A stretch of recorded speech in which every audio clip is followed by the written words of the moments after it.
Okay, the big announcement. What's happening? Well, no apologies, media, my new company. We're going to do a all-ladies talk show that won't be like The View. Is it the opposite of The View? It could be, but we're just going to do a show that it'll be the opposite because this will be entertaining. Okay. It'll be funny. Yeah. We'll have funny women on it that are going to tell jokes and have funny stories and health and wellness. Is the idea to go after The View at the same time slot? Are you going, it's a competitor? We're going to compete with them, yeah. I don't know if it's the same time slot. We're not going to announce who's doing the show yet, but that's what's happening now, and it's official. So now we're moving ahead. Give us a timeline. January, we're going to start shooting shows before the inauguration. Are you talking to people? You're talking to famous people, women that you like? Yes, we have a lot of women we like, and it's household names, and you're going to love it. It's going to be fun. It's going to be a funny show. Not going to be like drowning people in politics. It's not going to be shaming people and making people wince. Okay. You know? Who is in charge? Because I've been saying it for a while. Yes, you have. I've been saying that I think Elon Musk believes he's president. I do. Well, you've been calling him vice president. I've called him vice president. I called him president because I don't know what JD is doing. I hardly ever say. I don't remember the last time we even talked about JD. You're right. He's planning the presidency when they get rid of Trump. So you think it's Musk Vance? Possible. Hey, you know who? Stay away from the stairways. Because, you know, people put the leg out to trip you going down the stairs. Watch out.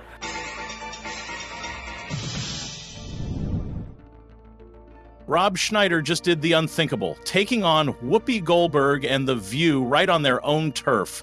With wit, facts, and zero hesitation, he left the panel speechless and the audience stunned. This is one showdown you don't want to miss. Is everything okay? No. Are you mad? You okay? No, he's not mad. No, he is. You're mad? Yeah. That's okay. You know what the cool thing about it in America is? Free speech isn't the speech you like. Nice stuff's not what needs to be protected. It's the stuff that you hate that needs the protection, so that somebody like the government or you doesn't get to decide what everybody else gets to hear. Okay? And you're more than welcome to disagree and write an act and get on stage and sell out like I just did. You know? If you're wondering why, well, it's pretty simple. He's fed up with the mainstream media's one-sided narratives. He's seen how dissenting voices get drowned out, how inconvenient truths get brushed aside, and he's had enough.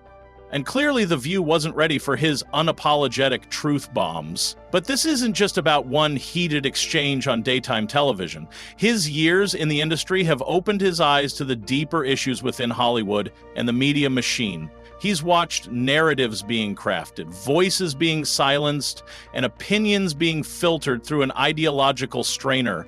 And instead of just complaining about it, he's taking action. That's why he's setting the stage for something bigger, a talk show that doesn't just challenge The View, but completely flips the script, a place where real discussions happen, where tough questions aren't off limits, and where people can speak freely without fear of cancellation. For him, this isn't just about pushing back. It's about creating a new space where honesty and humor can thrive, unfiltered and unafraid.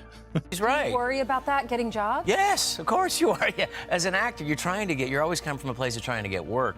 But at a certain point, you know, you have to worry about, I'm in my 50s now, late 50s. It's going to catch you too, Brian. But, no, yeah, I worry more about, like, the freedoms of my kids. Yeah. I'm a grandfather now. Right. And so, I do at a certain point, you have to put, it's really weird. You know something's wrong. When people say, like, if you put God and family and country first, that's somehow controversial. Right. How is that controversial? Or a flag is triggering. Yeah, so right. I think at a certain point you have to say enough of this and stand up to it. Did you lose friends? I would say people that don't return my calls as often.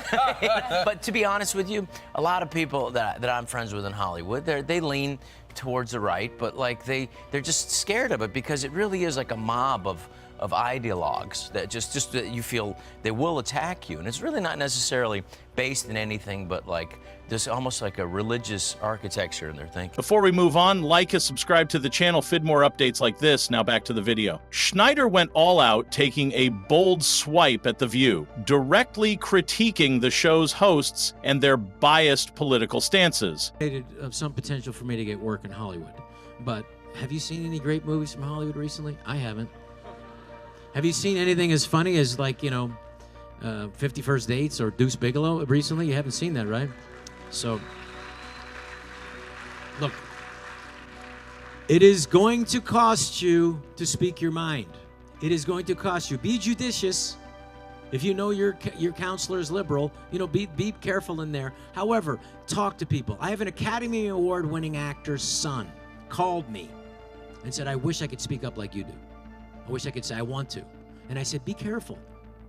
Don't put it on Facebook, because then they will take away your jobs. You will get fired. You will not. This was more than just a Hollywood spat. It was a showdown of epic proportions, an open challenge to the cancel culture narrative that has taken root in American society. Rob, who's no stranger to controversy, decided it was time to step away from the California echo chamber, moving to Arizona in search of, well, a bit more freedom to express what he feels without all those pressures. You'll have to stand up, because it'll cost you more to let your rights be usurped and taken away from you. And so it is, and it's going to cost you. Maybe it'll cost you an uncle who won't want to sit next to you at Thanksgiving. But so what? He's probably an a-hole anyway. But discuss, debate, come up with the best ideas, and then figure out a way to do it. I'm going to make movies here without them, without Hollywood. I'll find out a way, or I won't, and I'll figure out something else to do. But let me tell you what I'm not going to do. I'm not going to sit and be silenced and say I'm not going to speak my mind, because I do believe that we have a chance to do something special coming up. It's worth whatever movies that they don't want to hire me for. Thank you.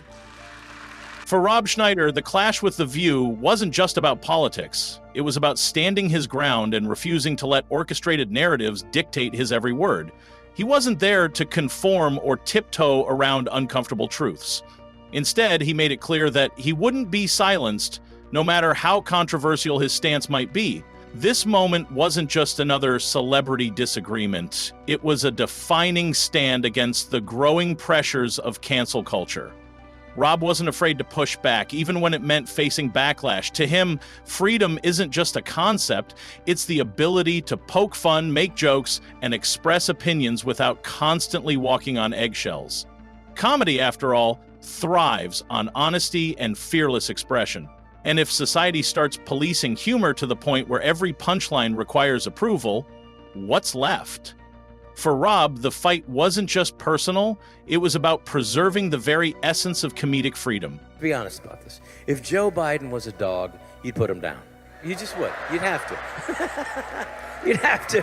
Come on. Hey, come on. You just take him outside with a 5-iron.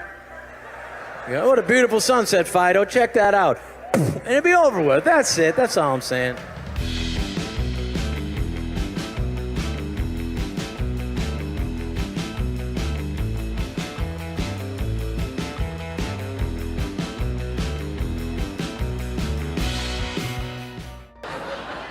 You see them alone in their cars with their masks on. His satirical take on society isn't just funny, it's eye-opening. He has a way of exposing the absurdity of real-world policies in a way that makes you laugh while also making you think. Take, for example, his take on California's over-the-top regulations where homeowners were bizarrely forced to remove flower pots instead of toilets from their homes. At first, it sounds too ridiculous to be true, but then you realize it actually happened. That comedic twist gets you chuckling, but beneath the humor, there's a deeper message. You start to wonder, how did we get here? How do these kinds of policies even get passed? His ability to turn bureaucratic nonsense into an entertaining yet thought-provoking moment is what makes his satire so effective. It's not just about making people laugh, It's about making them question the world around them. I'm sorry, all of this, money cutting, all this stuff, I'm sorry. The United States government made a deal with Elon Musk for those cars of his. And what was the price? $400 million. $400 million. Cut that out. Well, Whoopi, the deal that you're talking about was made by Joe Biden with Tesla. And Trump just canceled it, by the way. So if there's any questions of conflict of interest, there you have your answer. But in general, the US government pays numerous companies like Boeing, Lockheed, Tesla, and many others, but to innovate, create jobs, and grow the economy, and to cut emission, okay? We will get back to that. But Doge, on the other hand, is just cutting wasteful spending and exposing government corruption. Big difference there, whoop whoop. And I gotta say, it's quite telling that everyone on this panel constantly advocate for climate action, and you cheer for government use of your tax dollars to cut emissions, yet you oppose Tesla, the world's leader in reducing vehicle emission, receiving these funds. Meaning, you're willing to let the planet get destroyed because you don't like the guy who's trying to save it. Or you don't actually believe in climate change. So, which one is it?